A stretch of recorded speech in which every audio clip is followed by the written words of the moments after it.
dan banyak pelaku-pelaku seni yang sekarang itu menggantungkan hidupnya pada kegiatan seni itu sendiri.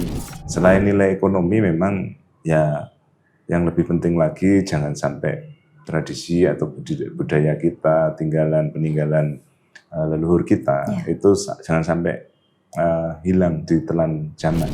Kita kan khawatir nanti generasi muda kita ketika sudah terpengaruh dengan teknologi yang modern, budaya-budaya asing, kemudian lupa pada budayanya sendiri. Itu dia. Tidak seperti itu ternyata di lapangan.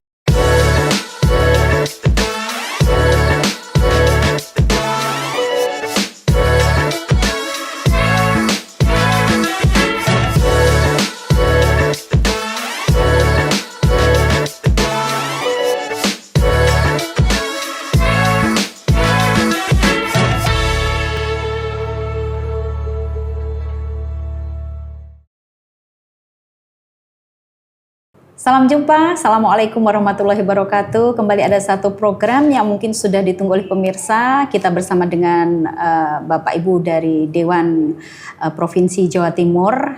Kita ada di program Ngobrol Bareng Dewan. Ya, untuk episode kali ini sudah hadir bersama saya Bapak Yiristu Nugroho ST yang merupakan anggota Komisi C. Ya, Komisi C. Dapil 11 ya Pak ya, Nganjuk Madiun. Luar biasa, kabar baik sehat? Alhamdulillah baik. Terima kasih. Kita hari ini senada seirama begitu dengan hitam-hitam. Atau ini sesuai memang dengan temanya. Iya. Tema kita adalah tentang pelestarian budaya dan dampaknya terhadap pertumbuhan ekonomi, Bapak. Ya. Emang kalau budayawan harus hitam-hitam begitu, Pak?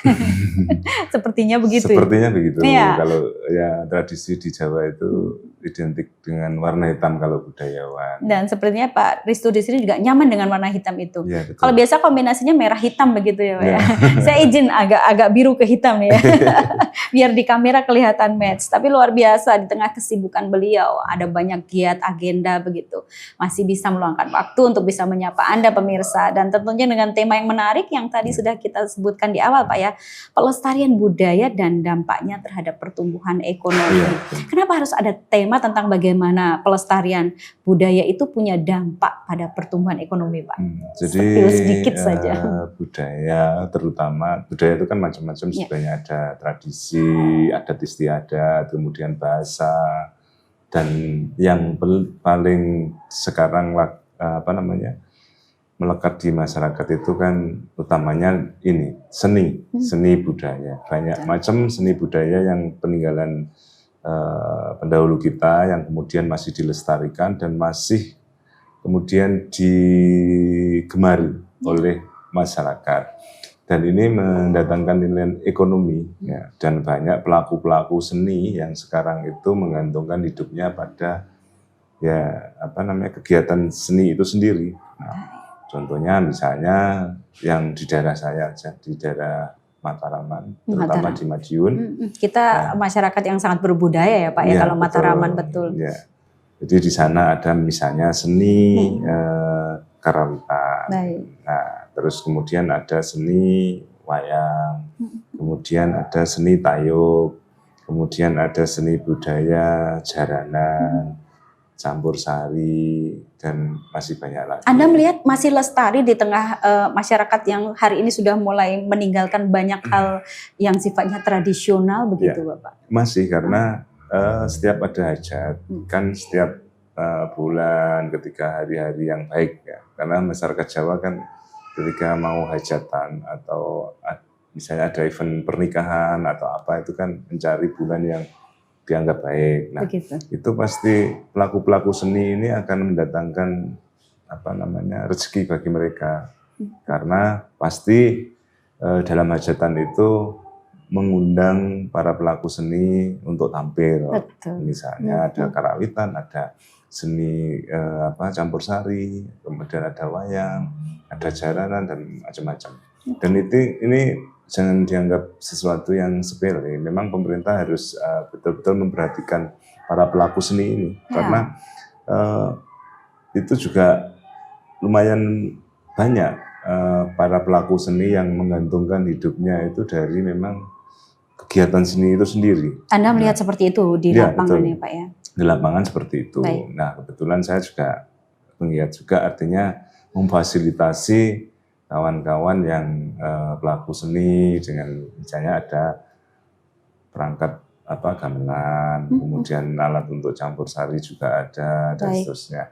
Bahkan saya sediakan panggung, untuk mereka bisa tampil. Benar-benar difasilitasi dalam hal ini, Pak.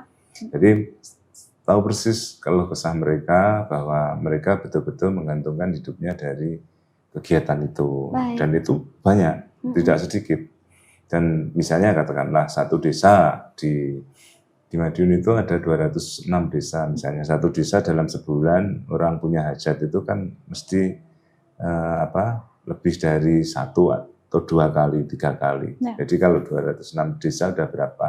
Betul. Terus mereka yang bekerja di situ sudah berapa orang? Nah, sehingga menurut kami tidak bisa dianggap sepele kegiatan itu. Selain memang budaya kita harus kita lestarikan di tengah maraknya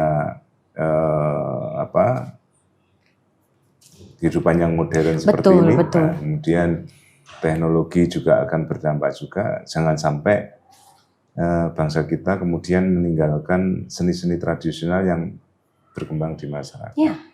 Tapi faktanya memang masih, artinya kita nggak perlu khawatir karena masyarakat kita masih sangat menggemari itu.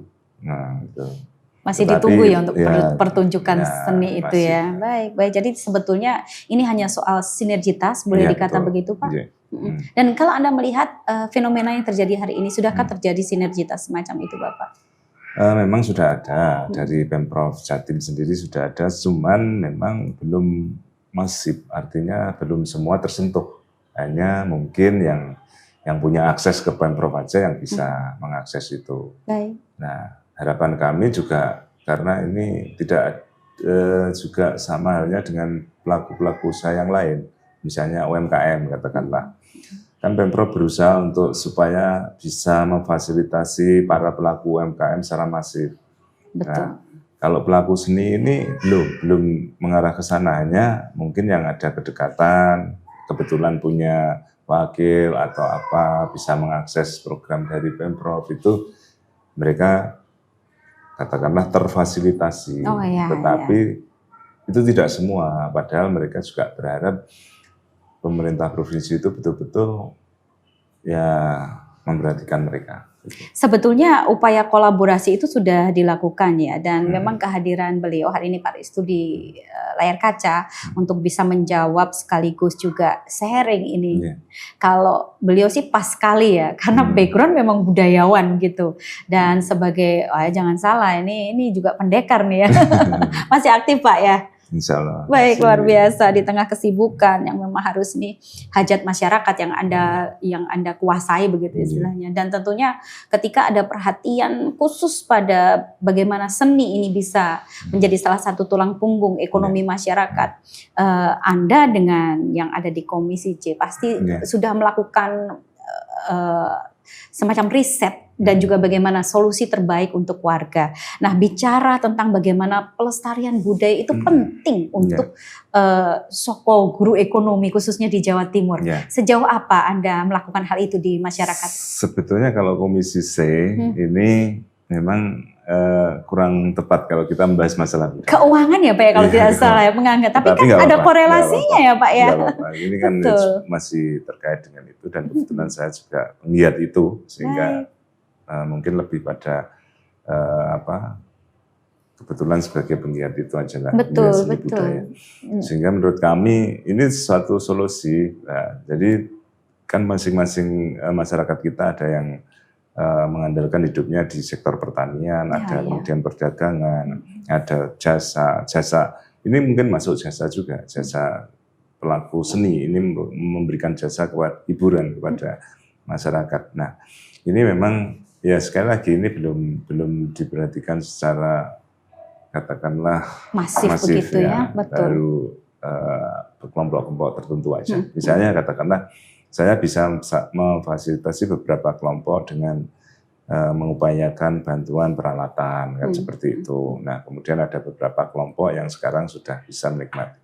Tapi alhamdulillah kawan-kawan dewan, misalnya kawan saya sendiri juga sekarang mulai memperhatikan ke situ. Gitu. Kemarin cerita-cerita bahwa mereka butuh difasilitasi untuk ini. Nah, selain nilai ekonomi memang ya yang lebih penting lagi jangan sampai tradisi atau budaya kita, peninggalan leluhur kita itu jangan sampai hilang ditelan zaman. Pastinya untuk mempertahankan, melestarikan itu bagian yang penting sekali. Takutnya begini, ada euforia masyarakat seniman yang mereka mengkomersilkan itu. Nah kemudian sudah lupa daratan esensi dari seni itu sendiri untuk bagian dari tradisi hilang begitu. Bagaimana Anda melihatnya? Kalau itu sih enggak. Jadi itu melekat kedua-duanya seiring sejalan. Bisa ya? Oke, bisa baik. Dan kemudian masih banyak dan kita kan khawatir mesti nanti generasi muda kita ketika sudah terpengaruh dengan teknologi yang modern, budaya-budaya asing, kemudian lupa pada budayanya sendiri. Itu dia. Tidak seperti itu ternyata di lapangan. Jadi gen itu tidak akan bisa gimana ya, tetap gen dari pendahulu kita itu ada di anak-anak kita yang seniman itu muncul dengan sendirinya. Misalnya ini kok ada anak kecil yang sudah pinter pegang peralatan ini, kemudian ini masih banyak.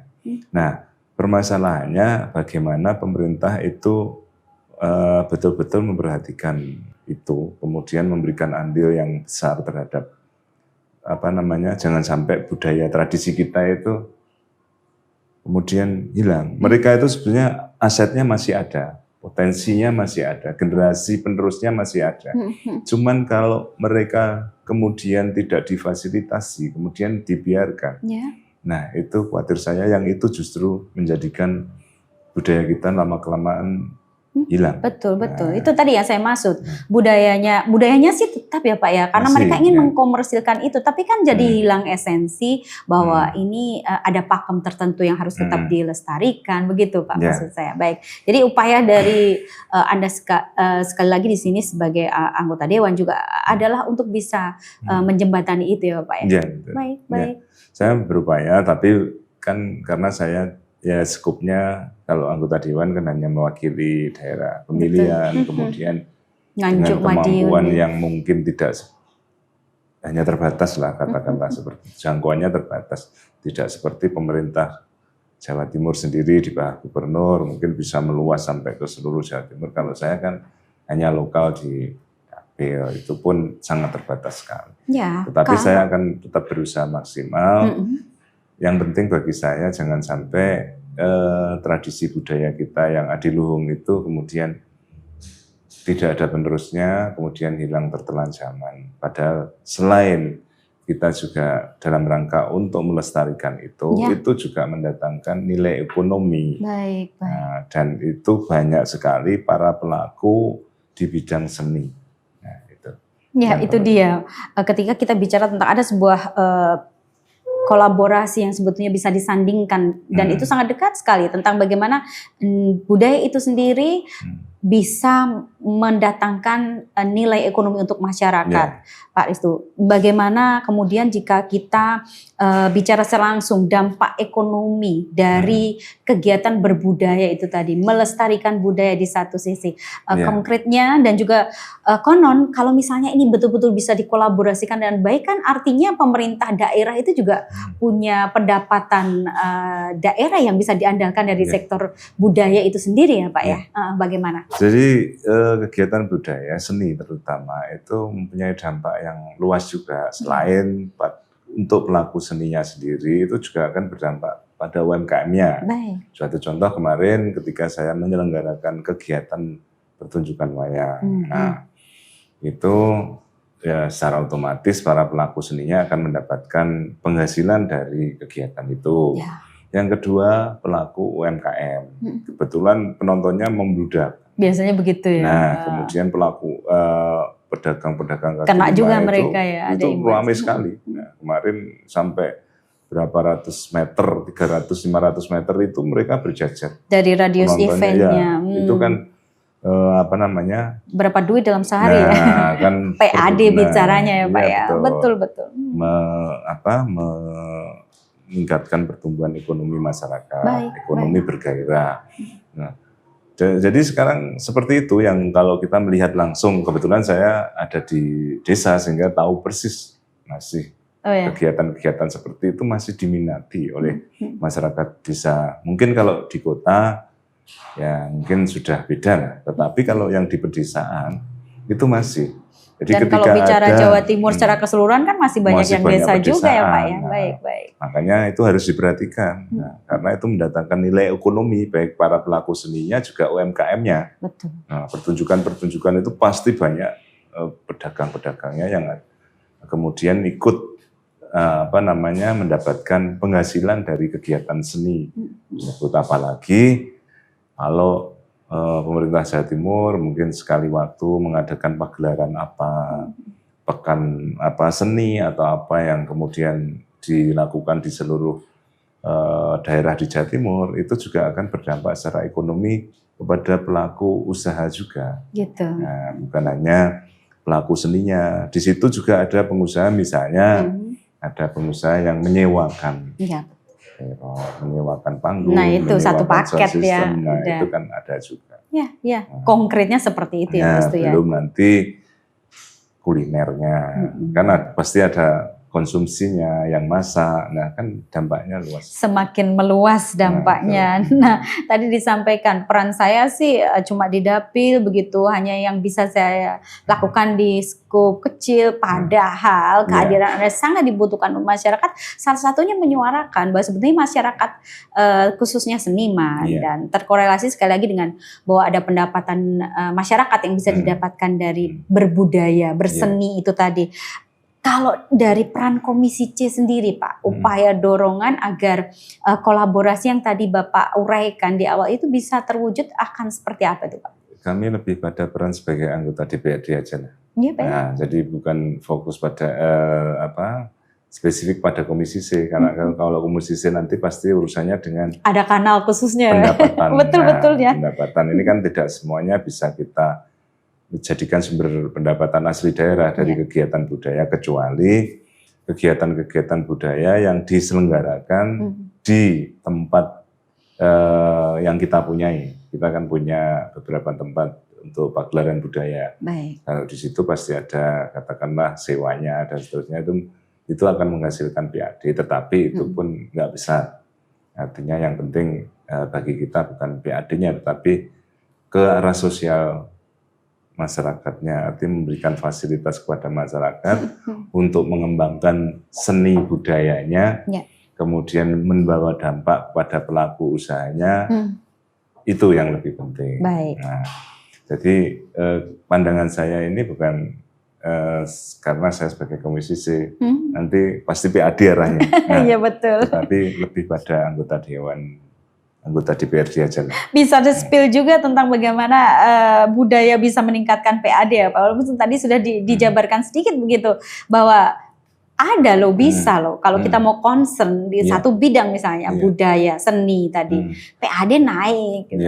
Ya Pak ya, sepakat dengan itu tadi ya Pak ya. Nah, PAD bisa dengan catatan ya memang harus event-event itu diselenggarakan di tempat-tempat khusus yang kita memang punya tempat itu, misalnya di Cak Durasim atau di Malang ada, kita punya. Nah itu ketika ada pagelaran di situ, pagelaran budaya, itu pasti akan mendatangkan PAD.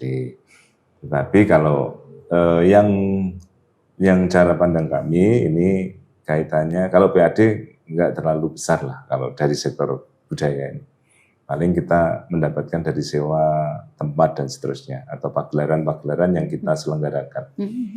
Tapi lebih pada nilai pertumbuhan ekonomi, gairah ekonomi, biar bergairah dengan adanya kegiatan-kegiatan budaya. Tidakkah itu justru lebih penting ya Pak ya, daripada semata-mata hanya menggenjot PAD, tapi masyarakatnya dan itu seperti pasif rutin, gitu. Bukan sesuatu yang sifatnya nggak rutin, artinya rutin ketika ada misalnya musim, katakanlah kalau Jawa kan ada bulan-bulan tertentu atau hari-hari tertentu yang kemudian banyak orang yang melakukan atau melaksanakan ini apa pesta pernikahan, Oh syukuran, iya, macam-macam lah. bentar lagi tuh. Nah, itu kan semua pelaku seni kan semuanya tampil semuanya. Betul. Dan itu rutin hampir kayak dalam sebulan itu bisa 10 kali, 15 kali dan seterusnya. Nah, itu kan mendatangkan nilai ekonomi. Betul. Nah, kalau Bapak sendiri melihat bagaimana upaya dari pemerintah daerah, apakah langkah konkret itu sudah dilakukan untuk melakukan pendampingan, meskipun tidak, tadi sedikit aja deh di PAD-nya, tapi ini keberlangsungan bagaimana gerak ekonomi yang ditimbulkan dari satu kegiatan yang menampilkan pelestarian budaya tadi, Pak Ya, Risto? harusnya pemerintah Jawa Timur itu lebih memberikan fasilitas, misalnya kan ada juga yang mereka terkendala dengan peralatan, katakanlah peralatan untuk tampil masih sewa, itu kan akan mengurangi penghasilan mereka. Syukur kalau pemerintah Provinsi Jawa Timur itu kemudian mendata semua kelompok-kelompok seni yang ada di Jawa Timur, dan itu banyak, pasti banyak, enggak hanya puluhan ribu, mungkin bisa ratusan ribu kelompok seni yang kemudian eksis bergerak di dalam dunia seni budaya, dan mereka menghasilkan pendapatan, kemudian juga berdampak ekonomi kepada para pengusaha, dan itu banyak sekali. Nah, kalau pemerintah Jawa Timur kemudian hadir di tengah-tengah mereka pasti akan senang, karena selama ini sepertinya masih dianaktirikan. Nah, kalau keberpihakan pada pelaku UMKM, saya kira Provinsi Jawa Timur sekarang sudah mulai mengarah ke sana. Ya, kemudian memberikan fasilitas-fasilitas, misalnya perizinan jemput ke bola, katakanlah, mendatangi para pengusahanya, kita perlakuan khusus. Tetapi untuk yang seni ini memang belum. Padahal itu tidak boleh dikesampingkan, karena mereka juga membawa misi untuk bagaimana seni tradisi Jawa Timur utamanya itu jangan sampai kemudian nanti hilang, tertelan, jangan. Padahal orang-orang Eropa, orang luar negeri banyak yang belajar, kemudian justru seperti itu ya. Jangan sampai nanti kemudian misalnya ini seni kerawitan, kita nggak bisa, mereka malah justru bisa. Ya, ironis kalau sudah seperti reog misalnya di Ponorogo. Tapi kan fenomenya begitu loh Pak, banyak sekarang sinden dari luar negeri. Coba masyarakat kita yang belajar sinden udah banyak berkurang ya Pak ya, mungkin satu PR juga ya Bapak ya. Iya betul, makanya harus ada perhatian khusus dan melihat ini bukan sesuatu yang kecil, ini sesuatu yang besar. Dan ini bisa membawa ciri khas Jawa Timur sebagai provinsi yang punya peninggalan-peninggalan budaya yang luar biasa. Apalagi Jawa Timur kan dulu di Jawa Timur ini ada sebuah kerajaan yang besar, Mojopahit. Itu kan pasti, gennya Mojopahit itu kan masih gitu ya. Jadi tetaplah mengakar di masyarakat sehingga banyak potensi yang tadi dimaksudkan oleh Pak Risto Nugroho, agar dorongan di satu sisi dan juga kesadaran kita sebagai masyarakat lebih-lebih ya Pak ya. Ya, beliau pun biarkan bertugas untuk bisa membantu mendorong pada eksekutif di satu sisi pemerintah agar memberikan banyak atensi lewat fasilitas-fasilitas tadi begitu Pak. Baik. Nah, ini ada yang mungkin jadi PR penting. Kita kan sekarang hidup di zaman kita ya, di mana digitalisasi, semua serba digital, semua serba bahkan online begitu untuk bisa melakukan aktivitas keseharian. Bagaimana untuk membuat budaya ini tetap relevan di era digital, Pak Risto?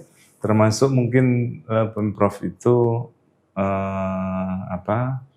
mengadakan pendampingan lah terkait dengan bagaimana mempromosikan kemampuan mereka, katakanlah via online, tidak melulu secara konvensional, tetapi melalui online, katakanlah saya punya ini, ciptaan lagu ini, kemudian kita promosikan. Nah ini harusnya memang ada semacam kayak pelatihan atau apa gitulah. Nah, pendampingan. Untuk jadi pendampingan betul ya, untuk mengupgrade di satu sisi ya Pak ya. Biar nanti hasil karya-karya mereka ini bisa bisa kemudian mendatangkan nilai nilai nilai ekonomi juga. Betul. Nah, jadi perlu kan tidak semua pelaku seni itu juga mereka paham tentang teknologi yang sekarang lagi begitu ya. Nah, sehingga itu perlu pendampingan. Betul. Termasuk pada UMKM itu kan pemerintah Jawa Timur mulai melakukan pendampingan untuk memasarkan produknya lewat online. Nah, demikian juga untuk pelaku seni ini kan juga bisa difasilitasi dengan hal yang sama. Betul. Ya, sehingga mereka bisa menggunakan itu untuk mendukung bidang yang mereka geluti. Artinya bagaimana mengemas budaya ini menjadi satu produk kreatif di tengah digitalisasi ini mutlak juga harus difasilitasi oleh pemerintah gitu ya. Betul. Ya, pemerintah harus betul-betul hadir. Kemudian mungkin juga dikolaborasi antara seni tradisi dengan seni musik misalnya, katakanlah yang modern. Ini kan menghasilkan sesuatu yang mungkin anak-anak muda akan tertarik pada seni itu. Tapi kalau di pedesaan meskipun ya mungkin budaya-budaya barat asing itu kan luar biasa masuk melalui teknologi digital ya, yang gampang diakses. Tetapi saya masih optimis karena masih banyak penggemar untuk kaitannya dengan tradisi kita sendiri. Ada segmen di sana ya? Masih banyak. Dan masih diminati, dinikmati begitu betul. Bapak? Masih sangat digemari. Jadi bukan kemudian budaya kita itu ditinggalkan, enggak. Tetapi saya masih optimis karena masih banyak sekali penggemar anak-anak muda bahkan. Anak-anak muda itu seni jaranan misalnya. Ada seni jaranan namanya. Nah, kayak kalau di Malang itu Bantengan ya. Itu di Madiun ada, di Tulungagung ada. Sama jaranan gitu ya. Itu komunitasnya anak-anak muda semua. Anak-anak masih SMA, SMP. Malah seperti itu. Saya beberapa kali menyelenggarakan pertunjukan itu di tempat saya, di rumah aspirasi saya. Itu punya komunitas mereka dan anak-anak semua, anak-anak mulai dari anak-anak masih SD, SMA semua. Malah justru yang tua jarang, tetapi yang malah mendominasi itu anak muda. Begitu. Dari situ saya akhirnya optimis, ternyata apapun gen itu tidak akan pernah hilang. Jadi gen mengalir. Jadi kalau sudah seperti itu, Pak Restu lebih optimis begitu ya rasanya, betul. Bahwa seni ini atau budaya ini akan jadi satu hal yang bisa dinilai ekonomikan gitu betul. ya. Baik. Betul. Ya, luar biasa. Balik lagi tentang bagaimanapun juga budaya tidak bisa hidup jika tidak memberi nilai ekonomis pada pemiliknya. Nah, tapi seringkali bahwa budaya ini kemudian terlalu dikomersialisasikan begitu Pak. Ada banyak yang sudah melakukan hal itu. Artinya dia memblow up, membranding satu budaya, taruhlah misalnya jaranan atau bantengan. Sehingga ketika dia mengedepankan nilai komersialisasi itu tentu juga menimbulkan banyak resiko juga ya untuk keberlangsungan pelestarian budaya di satu sisi. Bagaimana Pak Restu? Memang mereka lebih mengkombinasikan dengan pasar ya, tetapi saya masih melihat batas bahwa itu tidak akan menghilangkan keasliannya. Aman artinya? Aman. Oke, baik. Misalnya wayang itu kan sekarang sudah dikolaborasi dengan misalnya ada di tengah-tengah nanti akan ada misalnya kayak dagelan atau lawak atau gitu. Tetapi yang penting tidak keluar dari pakemnya. Alur ceritanya dan malah sekarang yang ditunggu itu limbuan ya istilahnya kalau di wayang. Limbuan itu kan sekarang sudah dimasuki mungkin macam-macam lah, ada kadang dikreasikan lah dengan kekinian masyarakat. Tapi yang penting cerita wayangnya kan masih alurnya kan masih sesuai dengan pakemnya. Kalau di situ kan memang ada sela-sela untuk menampilkan kreasi-kreasi. Kalau menurut saya masih aman, nggak kemudian akan menghilangkan rohnya atau inti dari seni budaya itu sendiri, masih aman lah. Oke. Kalau sudah ada jaminan aman begini, tidak perlu ada banyak pendapat boleh saya sampaikan sedikit liar di luar sana bahwa ayo jangan sandingkan namanya budaya, jangan sampai itu terlalu dikomersialisasikan sehingga nanti berimbas pada nilai asli keaslian budaya itu sendiri. Kalau terlalu idealis, mungkin nanti kita justru akan kehilangan pasar, terutama anak-anak muda. Betul, ya begitu ya Pak. Pengenalannya kan harus dikolaborasi dulu. Sehingga lambat laun mereka akan tahu, oh cerita wayang itu seperti itu, toh ternyata juga menarik, akhirnya suka pada wayangnya. Kan biasanya suka pada hiburan limbuannya itu. Betul, ya. Tetapi kalau nggak dikenalkan lewat itu, justru nanti kalau nggak ada penontonnya kan menjadi, hilang. Kalau lewat situ kan, oh ternyata mereka sebelum ke limbuan kan mengikuti alur cerita wayangnya, kan pasti akan tertarik juga. Nah, jadi memang kolaborasi itu juga diperlukan dalam rangka untuk melestarikan. Betul. Karena kalau idealis, terlalu idealis nanti kehilangan, mungkin yang penggemarnya ya yang tua-tua saja. Tetapi yang muda-muda, kita akan kehilangan segmen anak muda. Betul. Padahal anak muda ini yang akan meneruskan apakah nanti seni tradisi kita itu masih layak untuk di era yang akan datang atau cukup berhenti sampai sini. Ini kan yang menentukan kan anak muda. Betul. Iya Bapak. Wow. Dan rupanya Pak Ristu ini begitu menguasai sekali bagaimana budaya itu bisa memberikan nilai kebermanfaatan untuk masyarakat sehingga pengembangan ini loh kita bisa kolaborasi begitu Pak ya. Baik. Sedikit lagi ditambahkan, bagaimana masyarakat juga, ini masyarakat lebih ke masyarakatnya ya, mereka punya feedback juga agar tidak semata-mata melestarikan budaya, tapi juga bagaimana bisa mengkolaborasikan nilai budaya itu di satu sisi dengan tadi, ini akan membawa dampak meluas, menyeluruh. Ya, bisa dikata begitu, Lewat komunitas seni gitu ya Pak ya. Dari teman-teman seniman banyak yang katakanlah akses komunitas itu banyak sekali. Jadi sebelum jadi dewan saya juga pernah tampil kemudian mendapatkan dapat honor gitu. Jadi ada cerita dulu yang bisa dibagi sehingga kerasa banget ketika hari ini Anda bisa mewakili suara banyak masyarakat, maka akan dibawa suara kecil yang dulu itu jadi suaranya Bapak sendiri secara pribadi. Kita baru saja hadir dengan ngobrol bareng Dewan Ngode ya dengan Pak Ristu Nugroho yang merupakan anggota Komisi C dari Dapil 11 Nganjuk Madiun. Beliau dari fraksi PDIP. Baik, saya terima kasih untuk kehadiran. Saya terima kasih untuk Pak Ristu Nugroho dan kita akan bertemu di program Ngode, ngobrol bareng Dewan di lain kesempatan. Sampai jumpa.